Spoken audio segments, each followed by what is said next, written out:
To the Konrad Adenauer Foundation, distinguished guests, ladies and gentlemen, hamjambo, hamjambo tena. I am happy to have been invited by Konrad Adenauer Foundation to come and be with you here this afternoon. Dankeschön. That means thank you very much. And I mean, my brother has talked so elaborately about so many things. At some stage, he was talking about desperation in our country, how Kenyans are dying because of lack of food and so on. Then I was telling some other people that maybe death is not a very bad thing. Shakespeare said in Julius Caesar that some cowards die so many times before their death that the brave do not taste of death but just once. And I want to say that death is a necessary evil that will come when it will come, and therefore there's no need to fear death. Then the other day I was talking to somebody else, he told me, you shouldn't really fear death. He said that, look, if you are sick, there are only two things that can happen to you. Either you will be treated and you will get well, they have nothing to fear. But if you don't recover, then you will die. If you die, there's nothing to fear. Why? Because you will either go to heaven or to hell. If you go to heaven, there's nothing to worry about. You will be okay. Even if you go to hell, there's nothing to worry about. You'll find so many of your friends.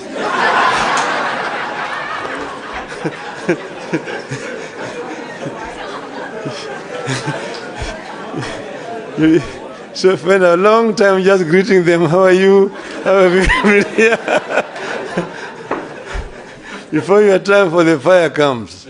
So therefore, don't fear. You have nothing to fear as Kenyans. You will succeed in the long run. Now, I think this foundation has done a very good thing to choose to hold this conference. And they have told me that they're going to make it an annual event.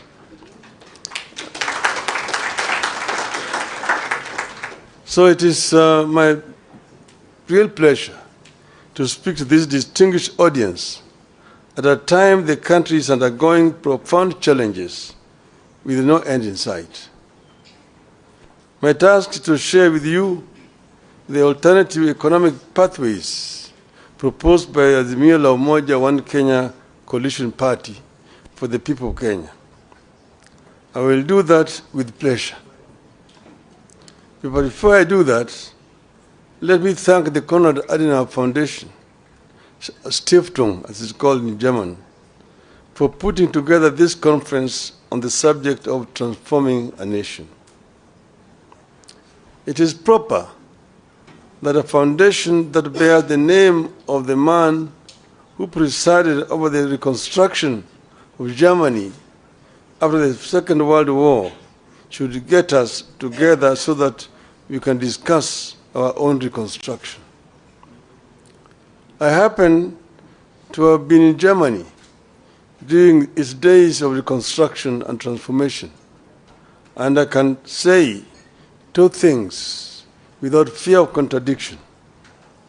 First, transforming a nation takes hard, dedicated, and honest labor of leaders and citizens.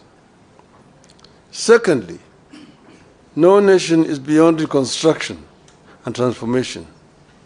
All it takes is leadership.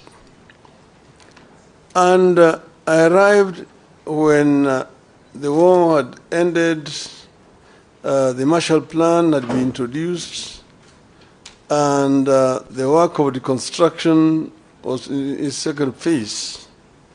I have found when Konrad Adenauer himself was still the chancellor, and at that time when he arrived, when you went to Germany, and then you went to Britain and France, who are part of the Victor powers, you'd think that it was Germany that won the war, and those countries had lost the war. But Germany had been devastated. Most German cities were bombed, some of them nearly to the ground. There's a city in the eastern part of Germany called Dresden. Dresden was razed almost to the ground by the British, basically, at the time when, in fact, the war had ended. But because of the anger of what had happened, bombing of London and so on, it was a revenge bombing. But the Germans reconstructed. And at that time, West Germany was the strongest economy in Western Europe. And East Germany was also the strongest economy in Eastern Europe at that time. That was basically because of hard work.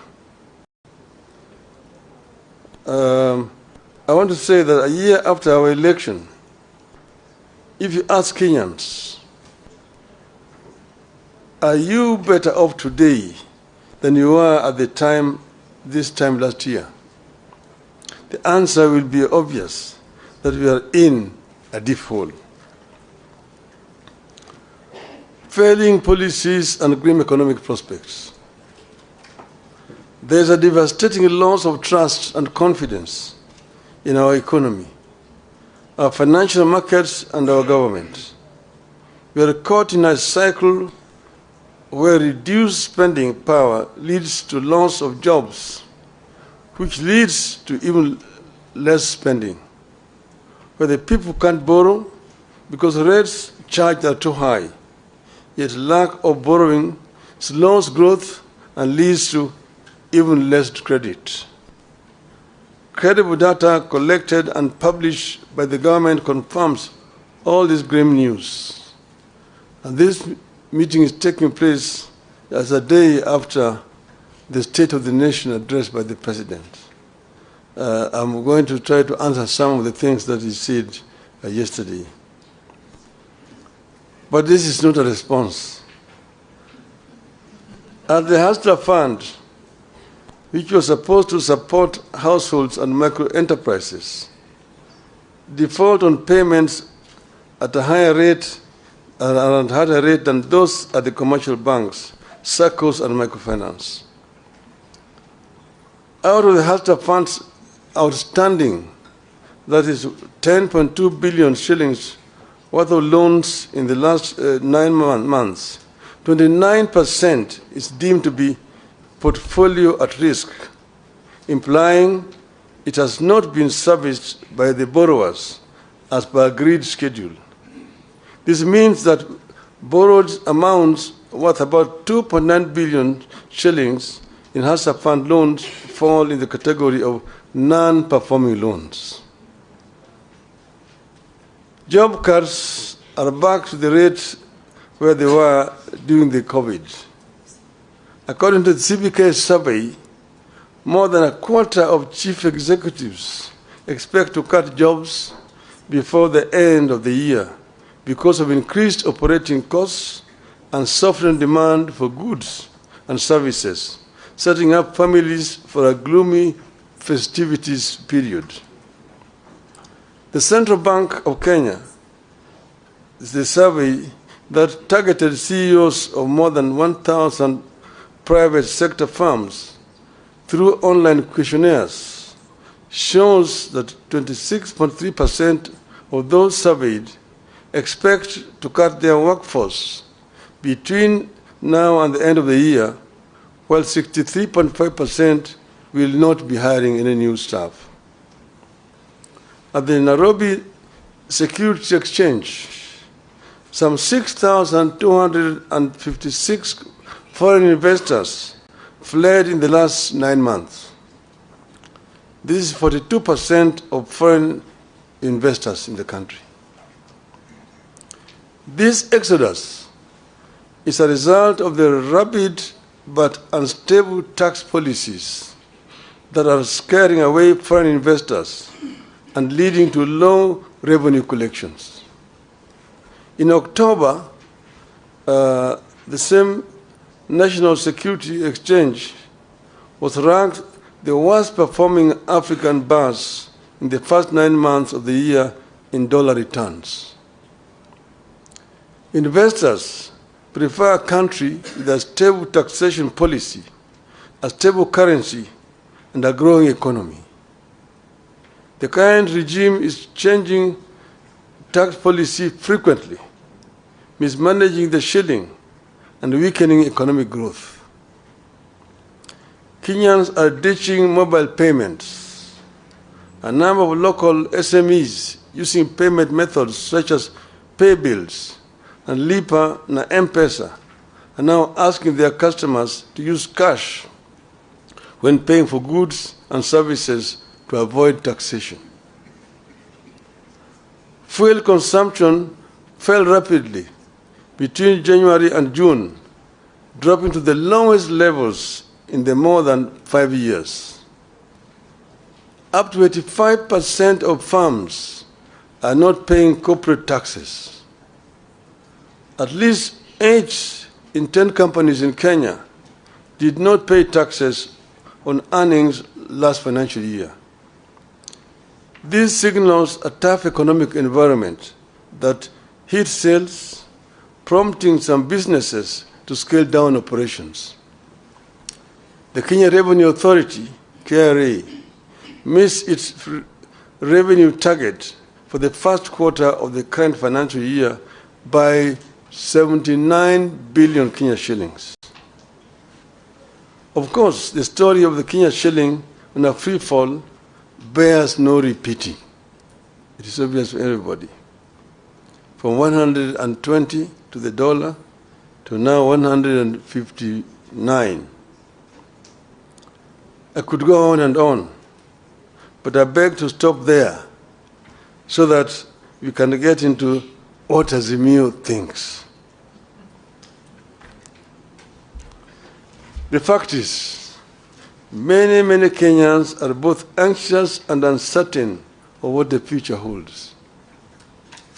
The country is going through a recipe of policy mistakes, failures, and shortcomings served in an authoritarian, paternalistic leadership style. Nobody in government cares about building broad public support around these programs. Everything is forced down everyone's throats. In the run-up to 2022 election, we warned that the sectors of every economy are intertwined, and you cannot benefit one sector by denying the other. We warned that Kenya Kwanza was never going to help the hustlers by robbing the rich and the middle class. In the wake of the Finance Act of 2023, we warned that no nation can ever tax its citizens into prosperity. We are concerned that it is getting too late to change the course. We fear that consequences of the foundation laid in the first year of this administration could linger for years if nothing is done. Our country could lose the competitive edge that it has always had in the region and sub-Saharan Africa. This bad situation could easily get out of hand. What is to be done? For us in Azimio, reduction in the cost of living is a priority economic imperative. This will be achieved by providing some basic relief to citizens, including reduction of taxes and stimulating production. To release resources to achieve these objectives, government must cut the budget by an estimated 500 billion shillings. The current policies have hit low-income families particularly hard. These are the same low-income families that the administration promised to lift up. These families spend more than 40% of their income on food. They deserve and require relief. In particular, we must cut fuel taxes and raise social welfare payments. At this time of duress, we demand tax cuts, not increases. Kenyans need to see their taxes go down, not up. We believe the current taxation regime is not sustainable. We warned at the beginning that beyond a certain point, increasing taxes leads to lower collection. It has become real as Kenya Revenue Authority misses one revenue target after another. Tax on fuel is up, but fuel levy collection is down. We were doing this as a result of our experience when we formed government under NASA. Under NASA, we found an economy that was stagnant, and the growth was negative. Revenue collection was very low, and the Paris Club had actually clamped down on the government. So the government was actually just limping. And when we came into government, what we did was to address the two sides of the balance sheet, income and expenditure. We found out the government was collecting 200 billion shillings of all that was being collected. We looked at the sources of revenue, customs duty, income tax, the VAT, and so on. And then the other side, expenditure, how they were procuring. You looked at revenue officers, those officers in the customs, in the income tax department, in the VAT, and procurement officers in all the ministries. They were the boys in town. They're the ones who are buying apartment blocks in town, the ones who are driving the latest models of cars, Mercedes, Toyota, what have you. They're the ones who are building castles in rural areas, the ones who are building high-rise buildings in village markets. If you did a lifestyle audit, you're able to catch them. And we did lifestyle audits and caught very many of them. We sacked some we sent to jail. And all of a sudden, revenue rose up. From 200 billion shillings, within the 6 months from January to June, we went up by 100 billion shillings. We collected 300 billion shillings. So we said, the answer is not to increase taxes, but to spread out, widen the net, and lower the taxes, and we get more revenue. The following year, it went 500 billion, 700 billion, 900, we reached 1 trillion. We were able to finance most of our budget from local resources without having to borrow from donors. 95% of our development expenditure was coming from local revenue. And that's why we were advising the inadvisable that you don't have to increase taxes to get revenue. Procurement, because you can raise revenue, but it all just goes into people's pockets. We found that under Moi, there was a procurement law which says that any item above 100,000 shillings had to procure competitively. In other words, you have to advertise in at least 3 newspapers. And there must be at least 3 bidders, and you procure competitively. Each and every ministry has a procurement officer seconded from the treasury who was in charge. We found that each procurement officer had 3 companies registered. And there was a kind of a cartel and a collusion. The one in Ministry of Finance is supplying Ministry of Education. The one in Education is supplying health. One is health is supplying roads. One road is supplying agriculture.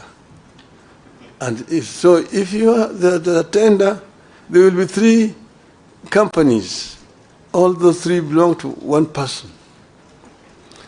And of course, the building, the commission, which is shared among various commission officers.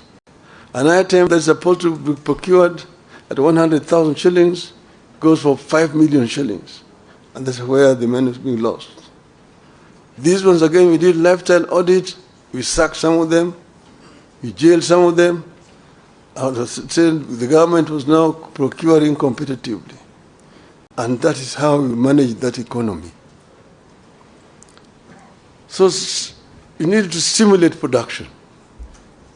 Interest rates need to come down in order to stimulate economic activity. This is particularly urgent and critical, given that in the Finance Act of 2023, the regime is pursuing higher spending and taxes for the next 2 years. Businesses will obviously pass the costs to consumers, worsening the cost of living further. We needed to invest in direct relief to individuals through programs that put money directly into the people's pockets. Which is why we asked the Kenya Kwanza to continue with and expand the Kazi Mtaani program. And it can be expanded the way we did it ourselves there, Kazi kwa vijana, to the rural areas as well.